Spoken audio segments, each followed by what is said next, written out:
Hello students, अब हमारे इसमें आता है थायरिस्टर में। देखिए हमने यहाँ पर देख लिया था कि गेट करंट आता है हमारा फॉरवर्ड बैकवर्ड बोल के जाता है। अब इसमें हमारे दो कॉन्सेप्ट आएंगे जिनको हम दो अलग अलग लेक्चर्स में समझेंगे। पहला कॉन्सेप्ट आएगा लैचिंग करंट का, उसके बाद नेक्स्ट कॉन्सेप्ट आएगा होल्डिंग करंट का।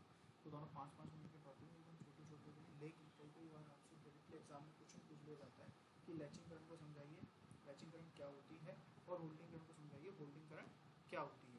तो आपको ये दोनों थोड़ा सा ढंग से देखने होते हैं, क्योंकि डायरेक्टली कभी कभी क्वेश्चन आता है, हमें बेसिकली वो चीज़ ढंग से देखनी भी होती है जो जो जो सीधे सीधे क्वेश्चन में आ जाती है।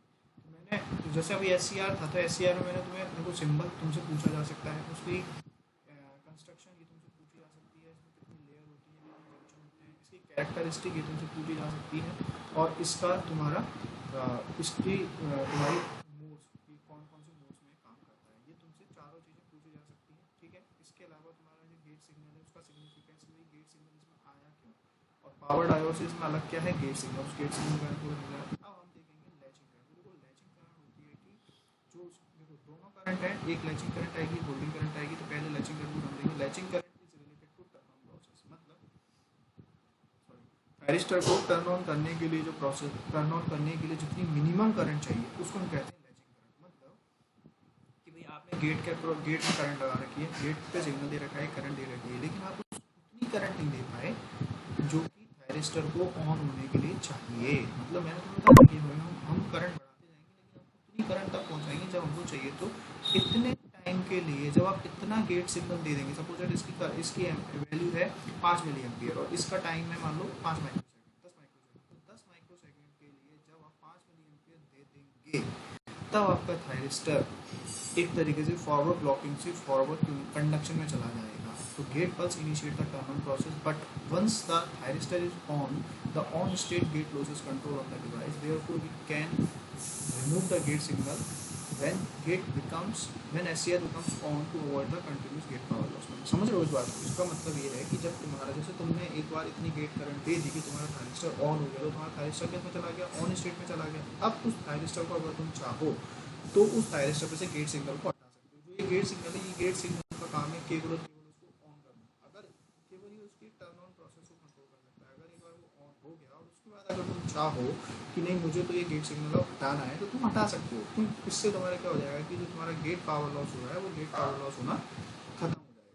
क्योंकि अभी तक अगर मान लो तुम कंटिन्यू लगा के रखोगे तो तुम्हारा गेट पावर लॉस होगा।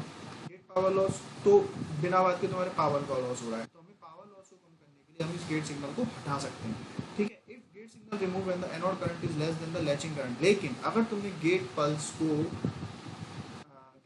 को एनोड करंट के लैचिंग करंट पे पहुंचने से पहले ही हटा दिया, जो कि मिनिमम करंट होती है किसी भी थायरिस्टर के ऑन स्टेट में पहुंचने से पहले की जो करंट होती है, उससे पहले ही अगर आपने गेट सिग्नल को हटा दिया तो आपका थायरिस्टर ऑन होगा ही नहीं। मतलब अगर आपने थायरिस्टर को, मतलब एक तरीके से सिंपल लैंग्वेज में मैं आपको बोलूँ कि अगर थायरिस्टर ऑन नहीं हुआ और उससे पहले ही आपने गेट सिग्नल हटा दिया तो आपका थायरिस्टर ऑन नहीं होगा।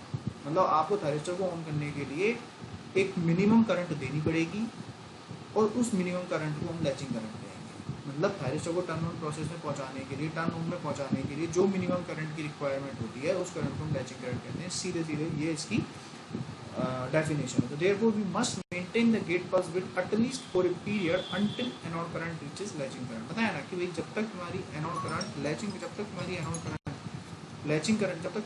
करंट लैचिंग तक नहीं पहुंच जाती, तब तक के लिए तुम्हें, जब तक तुम्हारी एनोड करंट लैचिंग करंट तक नहीं पहुंच जाती ना, तब तक तुम्हें एक टाइम पीरियड के लिए कंटिन्यूसली गेट सिग्नल दे के रखना पड़ेगा। उस गेट सिग्नल का टाइम जो हो जाएगा ना, वो मिनिमम गेट पल्स रिक्वायर्ड हो जाएगी। मिनिमम गेट पल्स मतलब इसको अपन जैसा कर्व से समझाएं तो ये मिनिमम करंट है जो कि हमको इतने टाइम के लिए देनी पड़ेगी। उसके बाद ही तुम्हारा थायरिस्टर किसमें आएगा, ऑन स्टेट में आएगा। तो इसे ही हम लैचिंग करंट का कॉन्सेप्ट कहते हैं। ठीक है, thank you students. Next lecture में हम देखेंगे होल्डिंग करंट।